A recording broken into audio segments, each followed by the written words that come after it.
Queria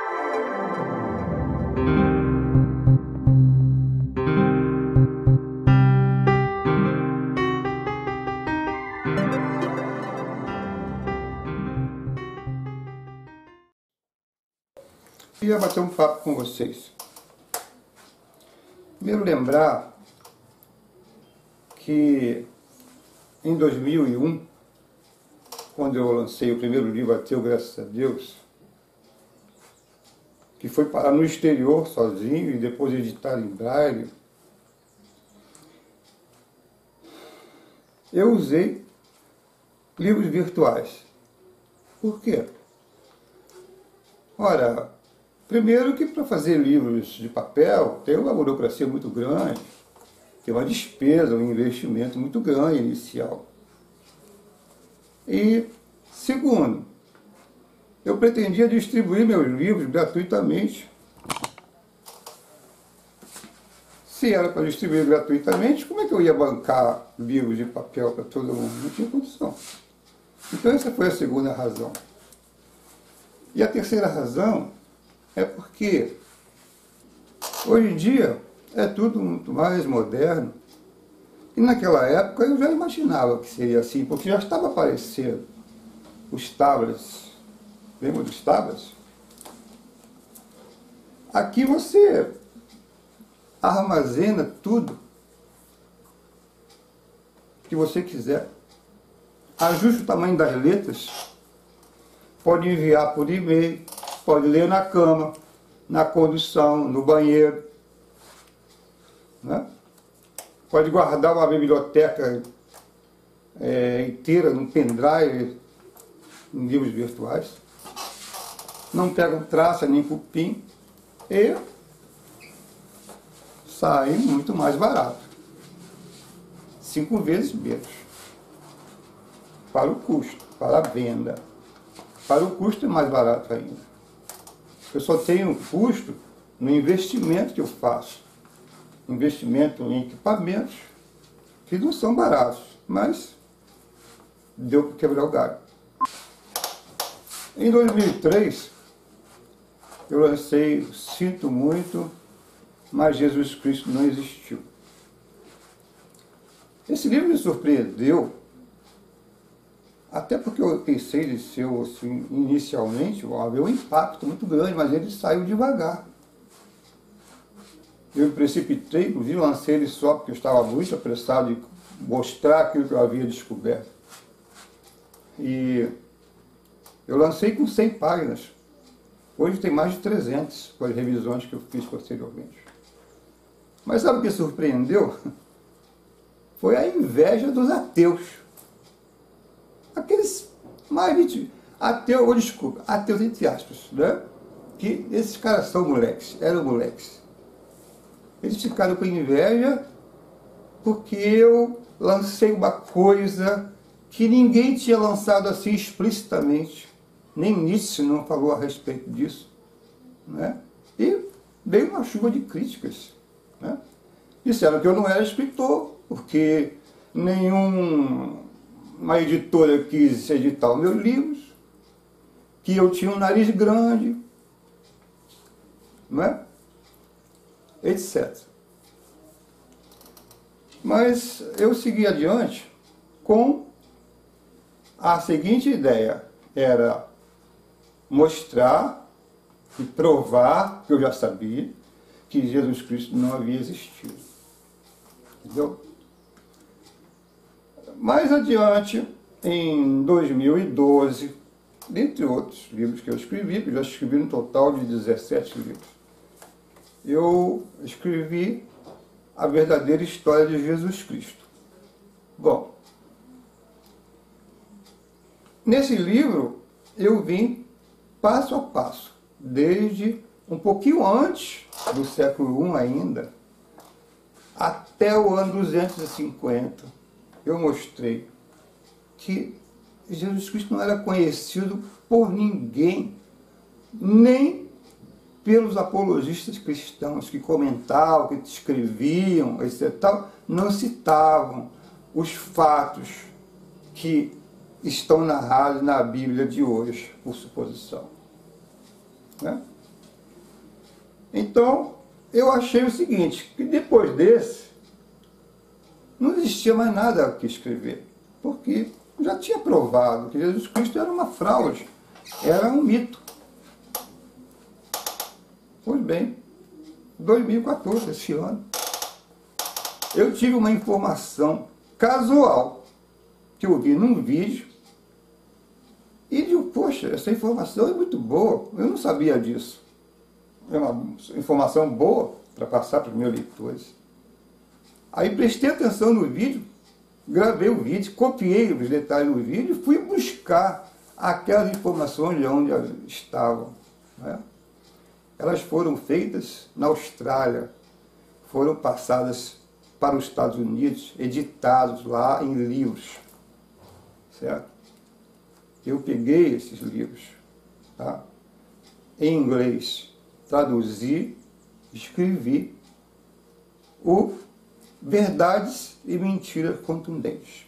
Um impacto, assim, coisas fantásticas que você não imagina. Nunca você imaginava, nem eu imaginei tanta trama, tanta coisa assim surpreendente de como é que aconteceu aquilo tudo, não é? E a base desse livro era o Concílio de Nicéia, do ano 325, quando o imperador Constantino juntou, parece que 316 bispos de todo o Império Romano, juntou, porque ele queria acabar com desavenças religiosas, e religião só dá guerra mesmo. Então, ele queria colocar uma única religião para todo o Império, e um único Deus. Esse era o propósito de Constantino. E ele fez esse concílio dessa forma.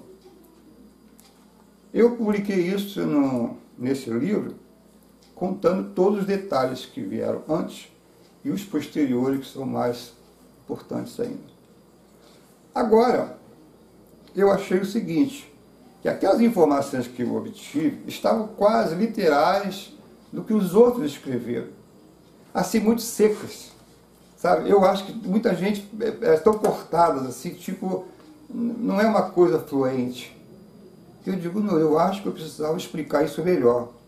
Pegar ponto por ponto, que as pessoas não entendem. Ninguém sabe o que é Codex Sinaiticus, não é? Muita gente não sabe o que é isso, Codex Sinaiticus, Codex Vaticanus, não é? Novo Testemunho, The Books of the Books, ninguém sabe o que é isso. Então a pessoa lê e vai pulando. Então, eu peguei tudo isso e detalhei e expliquei com as minhas palavras o que estava sendo dito ali, não é? Isso esticou o livro. Esticou o livro com informações agora mais preciosas, mais claras. Está entendendo? É preciso que vocês conheçam isso. Eu não vou poder dizer tudo aqui, porque o livro tem 200 páginas, 100 e tantas páginas pelo menos. Bom, e eu fiz então o capítulo 2, com o título Novo Testamento, a maior vergonha do mundo.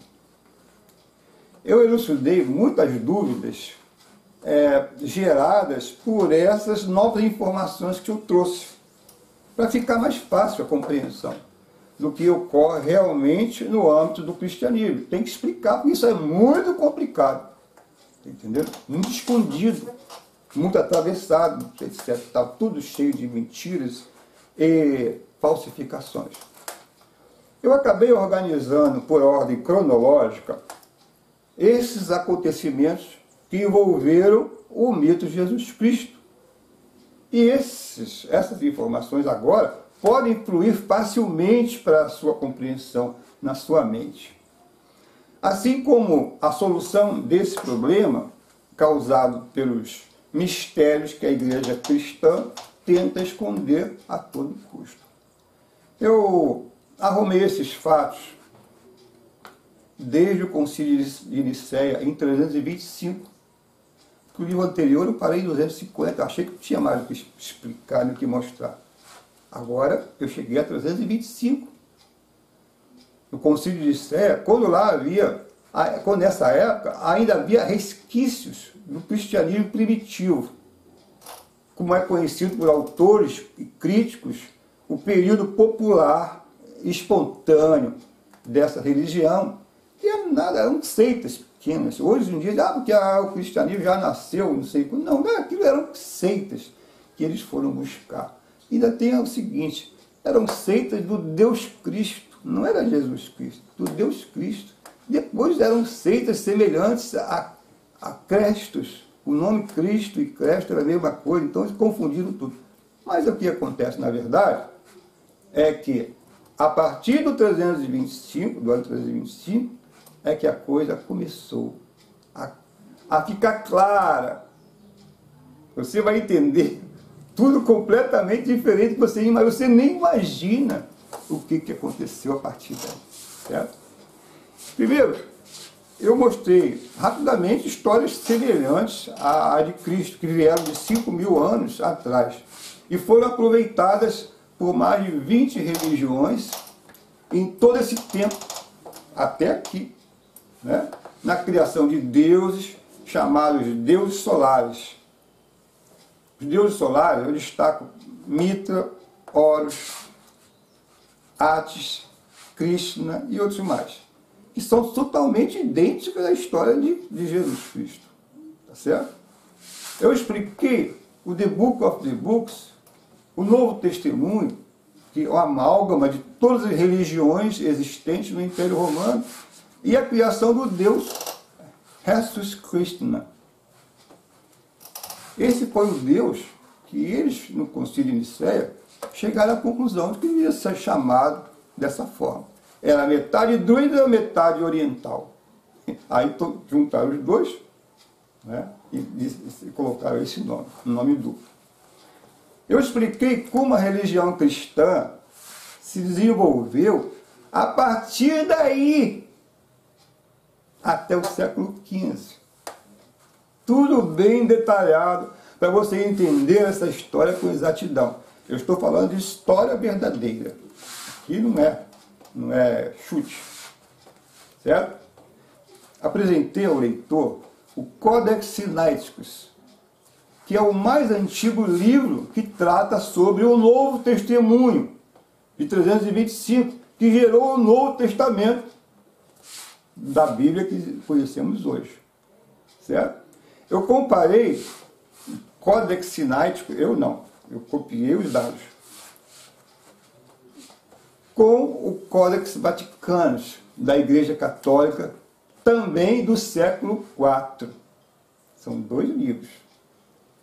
Copiado do The Book of the Books, do concílio, com suas 14.800 alterações, e que gerou a Bíblia de hoje. Isso foi até o século XV, depois houve mais alterações. Quer dizer, o Codex Vaticano tinha 14.800 coisas escritas, suprimidas e colocadas, diferentes do Codex Sinaiticus que veio antes dele.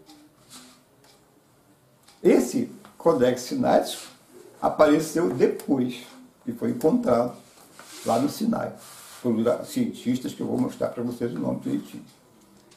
Aí ficou chato, né? Que eles tinham o Codex Vaticano como sendo a coisa primorosa, o livro mais antigo do mundo, com tudo aquilo escrito bonitinho, de repente aparece o Codex Sinaiticus com tudo diferente, mais antigo do que eles, que vem do meio, provém da mesma fonte que foi o Concílio de Nicéia. Eu expliquei como os papas criaram a religião cristã. Primeira coisa, eles assumiram, os papas e a religião católica, todas as alterações feitas, as 14.800 e muito mais, certo? Disseram, é isso aqui mesmo, acabou. Foi assim, uma ditadura literária, certo? Eles ratificaram todos os mitos que conhecemos hoje. Os mesmos contos de sempre, a mesma história de sempre, que vem do Deus Sol. A mesma coisa, certo? que está lá em Horus Christi, Essos, sei lá. E impuseram outros, ainda mais fantásticos e impossíveis, como virgindade de Maria, a ressurreição de Jesus Cristo, essas coisas absurdas, a ressurreição de Lázaro, andar sobre as águas, sei lá. Você está entendendo? Está lá. Os mesmos contos de sempre impuseram esses outros absurdos. A partir do momento que eles concluíram que o povo daquela época, além de atrasado, era muito bobo. Então, embrulha e manda porque eles aceitam. Nada ficou nesse meu livro que você não pudesse entender e explicar aos seus amigos sobre o assunto de Jesus Cristo. Para diminuir o tamanho do livro, retirei alguns capítulos secundários e reorganizei tudo e fiz uma pequena alteração na capa, coloquei uma cor azul para ficar diferenciada, porque ele tem muita coisa diferente do anterior, certo? Ele está pronto para você conhecer toda a verdade.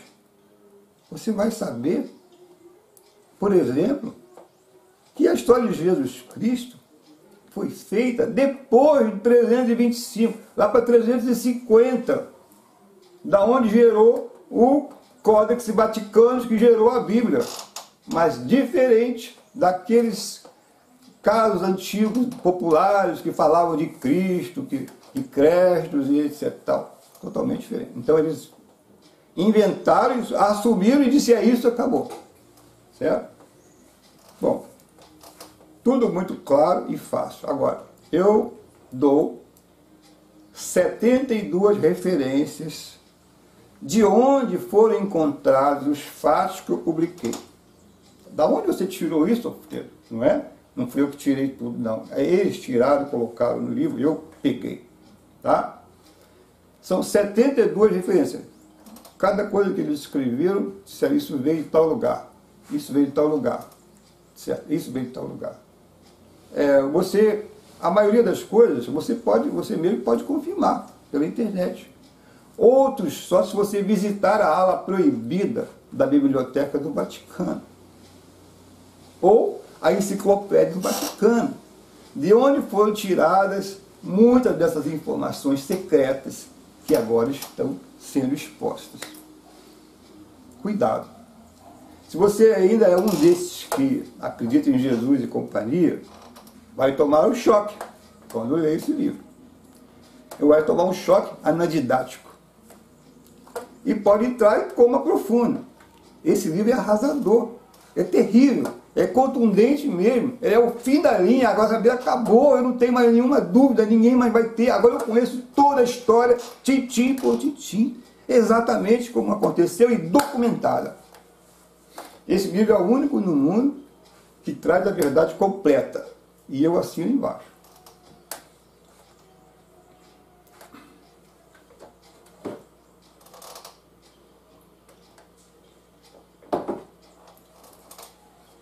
R$20 é o valor da colaboração que você dará por esse livro, cheia de informações garantidas e retocáveis, que eu pesquisei, arregimentei do exterior, traduzido em inglês com muito trabalho e passo a você bem explicadinho com as minhas palavras.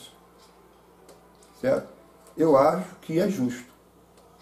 Eu acho que é justo comigo também, porque eu não posso ficar bancando tudo isso sozinho. Afinal, eu estou fazendo a minha parte, cadê a sua colaboração? A sua parte contra os seus amigos que ainda são religiosos, que ainda estão naquela mentirada toda, vivendo naquela mentirada toda, sendo explorados. Cadê a sua parte? Por favor, vamos fazer a coisa mais equilibrada. Eu não posso bancar isso tudo sozinho. Está entendendo? Não sou milionário, não. Eu faço com sacrifício. Esses equipamentos todos que eu uso custam caro. Certo? Tudo bem. Então, você depositará esses R$20 na minha conta bancária e receberá a obra por e-mail. Para os meus amigos que já compraram a versão anterior, que continua perfeita, que não tem nada errado no anterior, só que eu já fui mais adiante. Eu cedo uma cópia dessa revisão gratuitamente. É só solicitar pelo e-mail. Nadima. N-A-D-I-M-A. Nadima. C de carro, B de bola. CB. Então fica Nadima, CB. @gmail.com. Peça pelo esse e-mail que eu te mando a versão nova gratuitamente para você que já comprou o livro anterior, né? Amigos, esse livro continua sendo o mais importante de todos que eu já escrevi. Ele é o final, simplesmente fantástico nas informações que apresenta, que mata, liquida, extermina com toda a história mentirosa do cristianismo. Não fique por fora. Você, que já recebeu tantos livros grátis, meus, seja justo, não é? Compre esse e seja feliz para sempre. Agora eu vou mostrar para vocês, só via texto, as coisas que tem no livro, que compõem esse livro, os capítulos que compõem esse livro, você tem uma noção, ok? Então, você já sabe. Peça o livro, a Nádia vai te mandar uma relação de contas bancárias, você faz o depósito e diz para a gente quanto você depositou, né, quantos livros você quer, que os outros também no mesmo pacote, e a gente envia o livro para você, por e-mail, tá bom? Muito obrigado e um grande abraço, boa sorte na sua vida aí.